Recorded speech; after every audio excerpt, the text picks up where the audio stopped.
கர்த்தருக்குள் பிரியமானவர்களே, ஆகஸ்ட் 2 இன்றைய பனித்துளிகளின் தலைப்பானது பலவீனத்தில் பலன். வசனம் லூக்கா 19வது அதிகாரம் 40வது வசனம். அவர்களுக்கு அவர் பிரதி உத்தரமாக, இவர்கள் பேசாமல் இருந்தால் கல்லுகளே கூப்பிடும் என்று உங்களுக்கு சொல்லுகிறேன் என்றார்.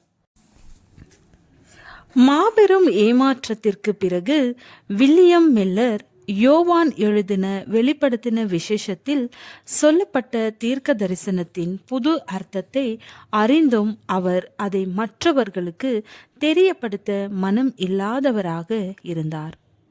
இந்த தீர்க்க தரிசனத்தை வெளிப்படுத்த அவர் சரியான நபர் இல்லை என்று நினைத்தார்.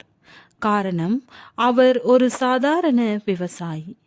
அவர் மனைவி கிறிஸ்துவின் 2ஆம் வருகையின் நிகழ்வுகளை சொல்வதற்கு அவரை உற்சாகப்படுத்தினார். தேவனிடத்திலிருந்து ஒரு அடையாளத்திற்காக காத்திருந்தார். அடுத்த அரை மணி நேரம் கழித்து அவர் ஒரு அட்வென்ட் தேவாலயத்தில் பேசுவதற்கு அழைப்பு வந்தது. அதுதான் மில்லரைட் இயக்கம் என்று அழைக்கப்படுகிறது.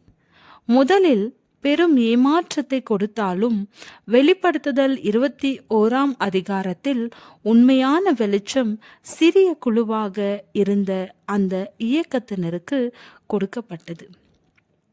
கேத்தலிக்க சபையில் இருந்து நம் சத்தியத்தை அறிந்து கொள்ள மில்லரின் இயக்கம் உதவியாக இருந்தது.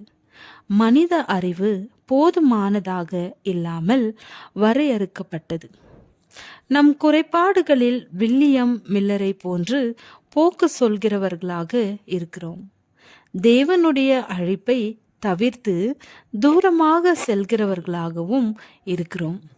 நம் பலவீனங்களில் கவனம் செலுத்தாமல் தேவனுடைய வாக்குறுதிகளுக்கும் வலிமையான வழி நடத்துதலுக்கும் நம்முடைய கண்களுக்கு பயிற்சி அளிக்க வேண்டும். நெருக்கமான வாழ்க்கை சூழ்நிலையில்தான் தேவன் நம்மை அவருடைய ஊழியத்தை செய்ய அழைக்கிறார். தேவ பணியை செய்வதற்கு நாம் நம்மை அர்ப்பணிக்க வேண்டும். நமக்கு தேவைப்பட்டால் கிதியோனை போல அடையாளங்களை கேட்கலாம். வில்லியம் மில்லரும் அடையாளத்திற்காக காத்திருந்தார். கர்த்தரின் கிருபையால் கதவு திறந்து வழி கிடைப்பதை நாம் பார்க்க முடியும்.